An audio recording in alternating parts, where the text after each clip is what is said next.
Mga paghahanda sa panahon ng kalamidad dapat lang naseryosohin. Ito ang isinusulong ngayon ng mga government agencies sa pamamagitan ng DOST. Balitaan mo kami, Emil Carion. Nitong nakalipas na 5 taon ay lalo pang nararamdaman ang epekto ng climate change sa bansa.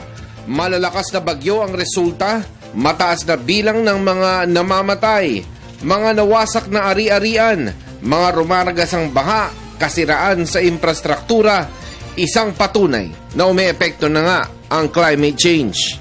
Di pa rin makalimutan ng Ondoy taong 2009, Metro Manila ang binugbog, Sendong sa Cagayan de Oro City, Pablo sa Compostela Valley at Yolanda o Haiyan ang pinakamalakas na bagyong tumama sa mundo mula simulang magtala ang sangkatauhan. Taong 2014, marami na namang bisitang darating, bagyo nga lang. Bilang paghahanda, ang pamahalaan ay doble ang pag-iingat. Si Dr. Alfredo Mahar Lagmay, ang Executive Director ng Project NOAA, matinding information campaign umano ang kailangan para itaguyod ang bagong culture of safety. Layunin nito na ang komunidad ay laging isa-isip ang gagawin bago pa man dumating ang mga tinaguriang natural disasters.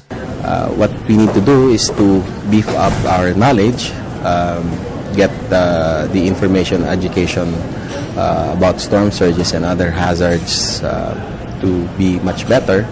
That way, we can prepare better against these storm surges. Definitely, they will happen again. They've happened before, and they will happen again. But in terms of frequency right now? Pagsasanay mula sa pamilya, sa level ng barangay, sa level ng munisipalidad, syudad at hanggang sa probinsya ang target ng proyekto. Armas ang mga hazard maps, ang mga disaster drills. What is important is for the initiative to come from the lowest unit in the community, probably the family. That's the best. If we talk about it, we try to seek answers. The answers are there, or at least the answers are being improved with science and technology. If we're guided by all of these maps, the new understanding of all of the impacts of natural hazards, we can prepare better. But it's very important that there's complementation of efforts.